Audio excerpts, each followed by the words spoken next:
Oke, kali ini kita akan berbicara mengenai persamaan Cauchy-Euler, tapi di sini kita tidak akan menyelesaikannya. Kita hanya akan melihat transformasinya saja, gitu ya. Transformasinya. Jadi ini adalah contoh persamaan Cauchy-Euler. Bentuknya seperti ini. Seperti PD non homogen, linear non homogen.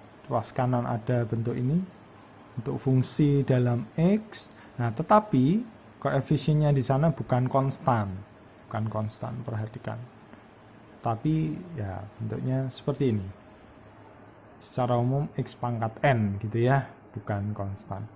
Dia menyesuaikan. Kalau di sini 2, di sana pangkat 2, di sini 1, di sana pangkat 1. Nah, sekarang kita akan lihat transformasinya. Jadi PD atau persamaan Cauchy-Euler ini mengatakan bahwa ketika X-nya nanti kita substitusikan E pangkat T, X itu disubstitusi E pangkat T, maka nanti dengan transformasi itu persamaan yang terjadi, koefisien yang tadinya adalah fungsi dalam X ini, dia akan menjadi koefisien konstan. Nah, sekarang kita lihat. Ini kita punya X sama dengan E pangkat T, berarti dx dt itu adalah E pangkat T. Jelas ya, turunan E pangkat T tetap E pangkat T. Kemudian kalau kita balik, dt dx-nya berarti seper E pangkat T.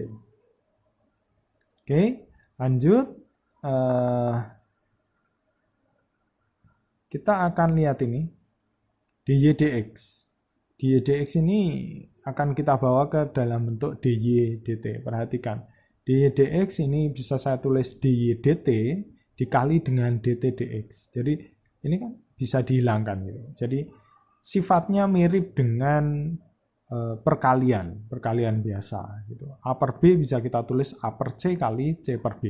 Nah, itu sifatnya mirip dengan itu. Nah, ini akan sama dengan dy dt-nya apa? Dy dt tetap dy dt, dt dx-nya yang akan kita ganti dengan seper E pangkat T. Jadi nanti terserah, kalian boleh pakai yang ini, atau kalau mau dibawa ke X ya berarti ini seper X dy dt. Gitu ya. Nah, sekarang turunan kedua, ini yang agak rumit. Turunan kedua ini bisa ditulis seperti ini, ddx dari dy dx. Tuh. Kemudian substitusikan dy dx-nya kita sudah punya ini, seper E pangkat T kali dy dt. Atau mau substitusikan ini juga boleh, tapi di sini saya memberikan contohnya ini. Nah, sekarang ini kan perkalian dua fungsi. Diturunkan berarti turunan dari seper E pangkat T, berarti ddx seper E pangkat T, kita kalikan dengan dy dt, ini tetap. Gantian, ini yang kita turunkan dy dt-nya, berarti ddx dy dt, kita kalikan dengan ini tetap, seper E pangkat T-nya, ini tetap. Nah, selanjutnya perhatikan ini fungsi dalam T, tapi dia akan diturunkan dalam X.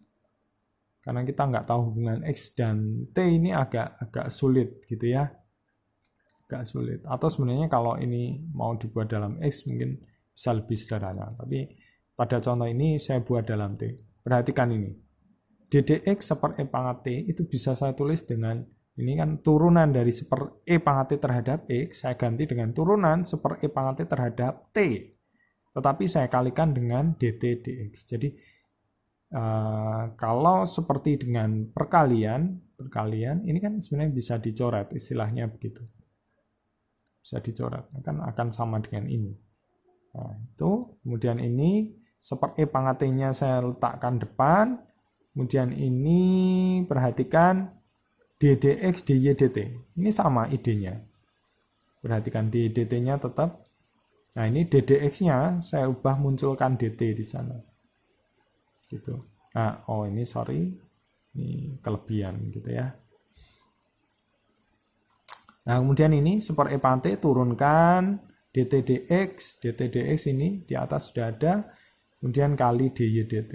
Ini seper E pangkat T dt dx sesuai di atas. Kemudian ini berarti turunan kedua y terhadap t.